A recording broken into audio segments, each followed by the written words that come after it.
Assalamualaikum Dunsana.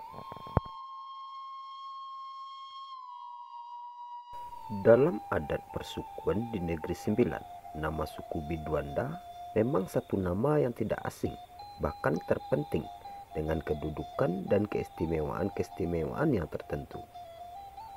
Apabila disebut waris Biduanda, maknanya merujuk kepada sebagian atau pecahan atau salah satu daripada suku itu. Karena walaupun mereka berasal dari satu rumpun, tapi pecahan-pecahan suku Biduanda terpaksa dipanggil dengan berbagai nama untuk memudahkan takbir dan menguruskan kebajikan kumpulan perut masing-masing. Tetapi apabila disebut Biduanda waris, maka panggilan itu meliputi seluruh suku-suku Biduanda.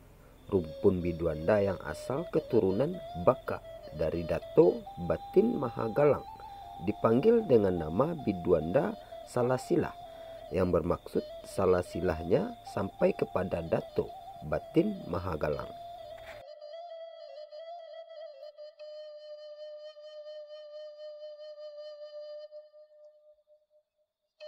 Sebelum datangnya penoroka-penoroka dari Minangkabau dan lain-lain, memang telah banyak tempat-tempat yang telah tersedia diteroka oleh orang-orang asli di negeri ini, khususnya suku Biduanda.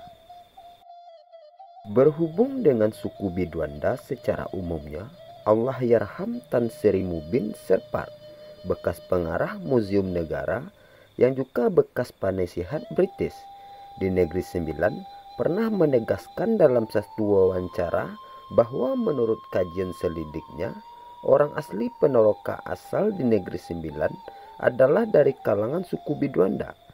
Mereka telah mempunyai tamadun sendiri semasa kedatangan orang-orang Minangkabau itu.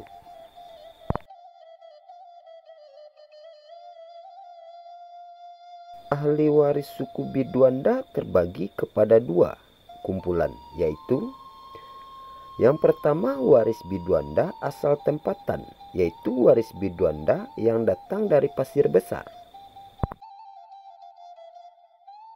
Yang kedua waris Biduanda dagang, yang dimaksud ialah waris Biduanda yang datang dari luar sekitar Jelebu, Sungai Ujong, Rembau, Johor, dan lain-lain.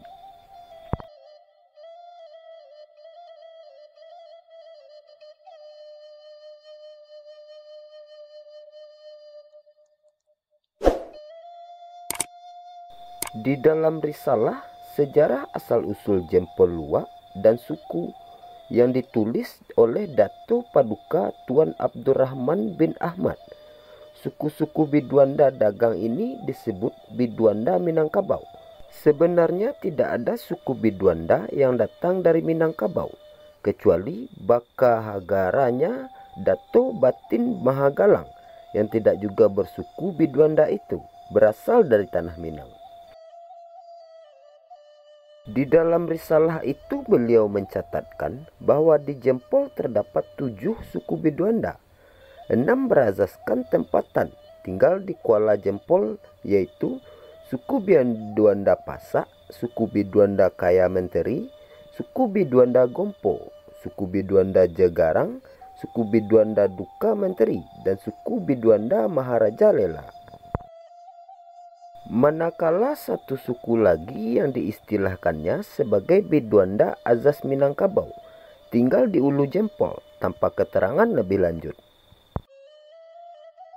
Di dalam risalah Biduanda waris di luar Jempol mencatatkan di Jempol terdapat 6 suku waris Biduanda, yaitu Biduanda Salasilah, Biduanda Kelawang, Biduanda Paduka Tuan, Biduanda Rambau, dan Biduanda Jawa yang berada di Ulu Jempol. Manakala satu berada di Kuala Jempol, yaitu suku Biduanda Pasak, asalnya Biduanda Salasilah. Jika disatukan keduanya, fakta ini ternyata ada 11 suku Biduanda di Jempol, yaitu 6 di Kuala Jempol dan 5 di Ulu Jempol.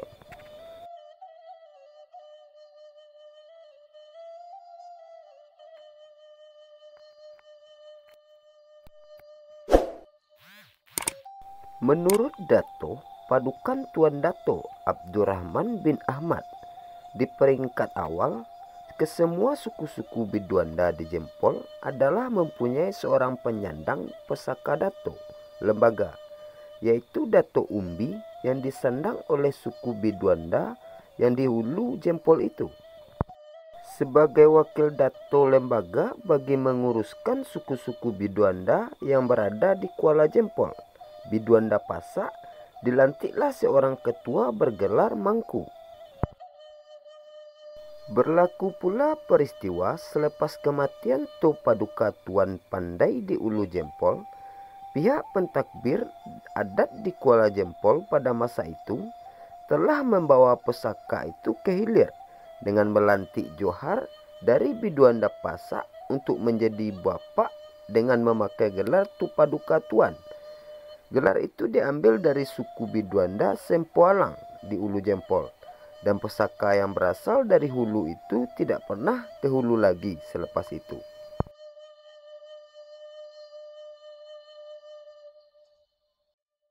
Tambahan pula sejak To Paduka Tuan Nordin yang menggantikan To Paduka Tuan Sitam, pesaka itu telah dipertanggungjawabkan sebagai seorang dato lembaga bagi Biduanda Pasak. Akibat itu peranan To Mangku sebagai wakil Dato Umbi tidak berfungsi lagi, dan sejak itu juga peranan Dato Umbi kepada suku-suku Biduanda yang dihilir tidak berjalan begitu pula.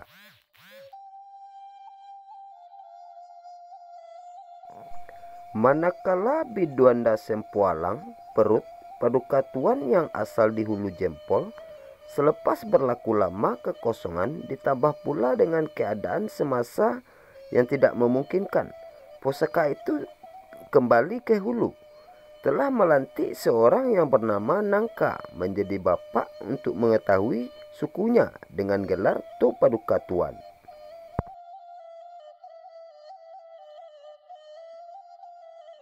Selepas berlakunya penyusunan adat di awal kurun ke-20, Biduanda Salasilah yang keseluruhnya telah memeluk Islam dan telah menjunjung adat perpatih sebagai cara hidup.